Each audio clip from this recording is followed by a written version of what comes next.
Assalamualaikum warahmatullahi wabarakatuh. Sobat belajar, alhamdulillah pada kesempatan ini Pak Sigit bisa menyapa kembali pada sobat belajar dimanapun Anda berada.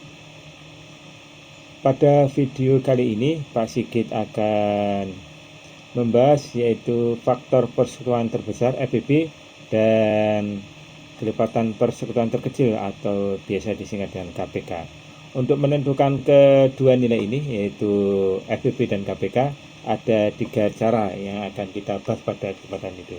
Bagaimana caranya? Mari kita bahas satu persatu. Yang pertama, untuk menentukan FPB yaitu dengan menentukan nilai faktor-faktornya.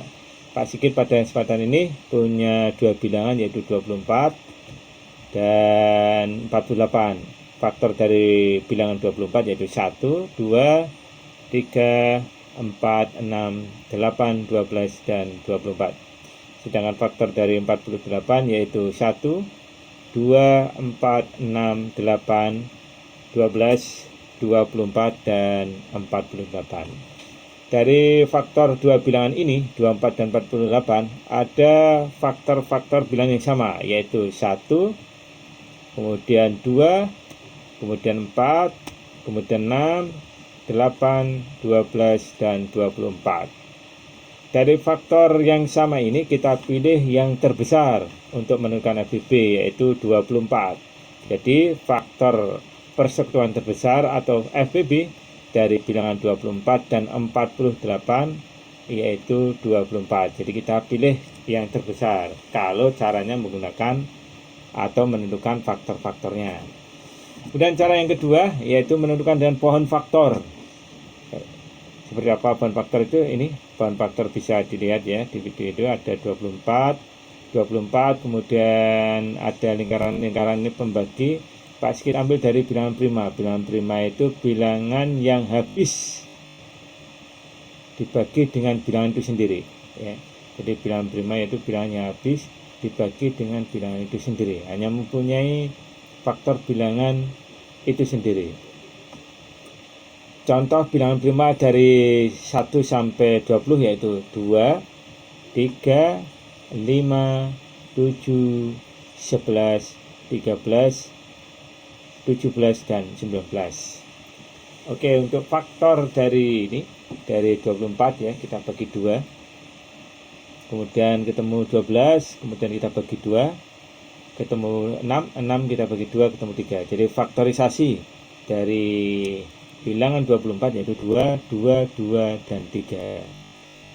Atau bisa ditulis 2 pangkat itu faktorisasi dari bilangan 24. Kemudian untuk bilangan yang 48 kita bagi 2. Jadi mulai pembaginya mulai dari bilangan prima yang terkecil 2 ya. 2 kemudian ketemu 24 sama yaitu 2, kemudian 12 kita bagi 2, kemudian 6 bagi 2 3. Jadi faktorisasi dari bilangan 48 2 kali 2 kali 2 kali 2 kali 3 atau 2 pangkat 4 kali 3. Jadi FPB dari bilangan 24 dan 48 kita cari bilangan yang sama dari faktorisasi yaitu 2. Terus kemudian kita cari pangkat yang terkecil ya, dari pangkat terkecil.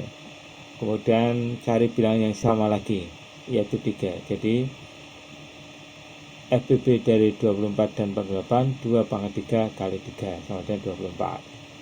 Oke, gitu ya. Oke, kita lanjut ke cara yang ketiga untuk menentukan FPB yaitu menentukan faktor bersama. Pak Sigit buat tabel ada 3 kolom. Kolom pertama itu untuk menentukan pembaginya yaitu bilangan prima. Kemudian kolom kedua bilangan, kolom ketiga juga bilangannya akan kita tentukan nilainya. 24 bagi 2 12, 48 bagi 2 24, kemudian 12 bagi 2 6, kemudian 24 bagi 2 12, 6 bagi 2 3, 12 bagi 2 6, kemudian 3 bagi 3 1, 6 bagi 3 2. Untuk FPB penyelesaiannya sampai di sini. Tetapi kalau untuk mencari KPK itu masih kita bagi lagi, ada satu tambahan baris lagi yaitu dibagi 2 karena yang terakhir 2 sampai kemudian di barisan terakhir itu 1 1. Oke, nanti insya Allah kita akan bahas di pembahasan KPK. Oke, untuk menentukan faktor bersama dari FPB bilangan 24, 48, yaitu 2 kali 2 kali 2 kali 3. 2 pangkat 3 kali 3 ketemu 24.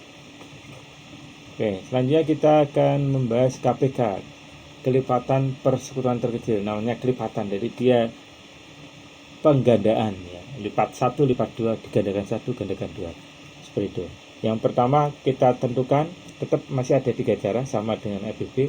Cuma yang pertama caranya menentukan kelipatannya. Contoh Pak Sigit punya bilangan 24 ya.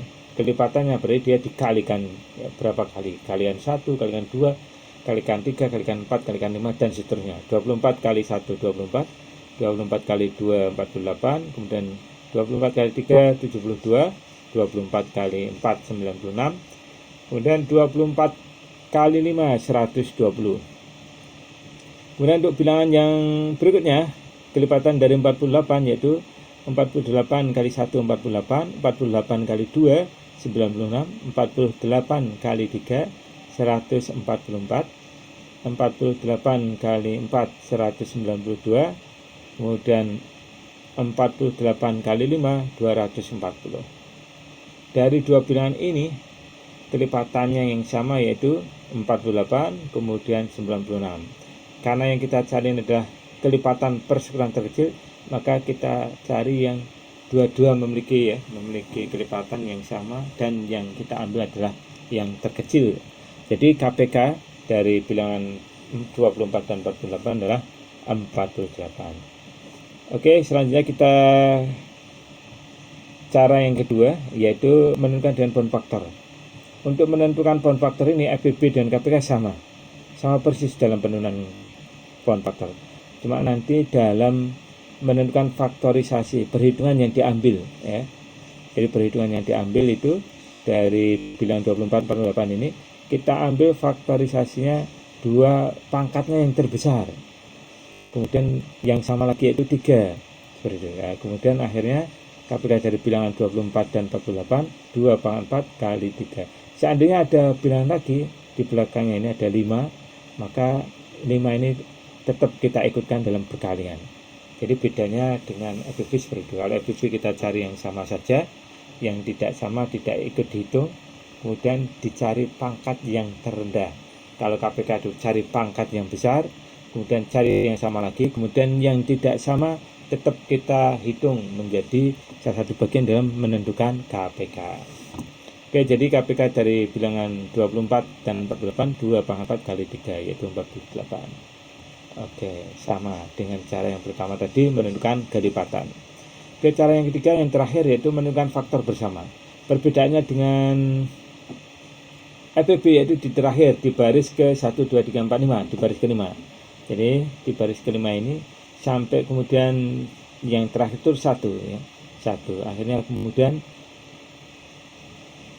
bukan faktor bersama lagi. 2 ini faktor bersama dari 4, bukan faktor bersama, tapi 2 ini untuk membagi faktor dari 48 yang 2 bisa menjadi 1.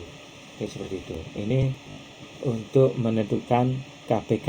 Kalau menentukan FPB sama ya, sampai terakhir yang pembagiannya itu untuk membagi dua bilangan tersebut sama bersama ya. Tapi kalau yang KPK di akhirnya itu dihabiskan sampai 1. Oke, jadi faktor atau KPK dari bilangan 24 yaitu 2 kali 2 kali 2 kali 3 kali 2 sama dengan 48. Dari ketiga cara ini insya Allah sama semuanya ya, dalam menentukan KPK maupun dalam menentukan FPB.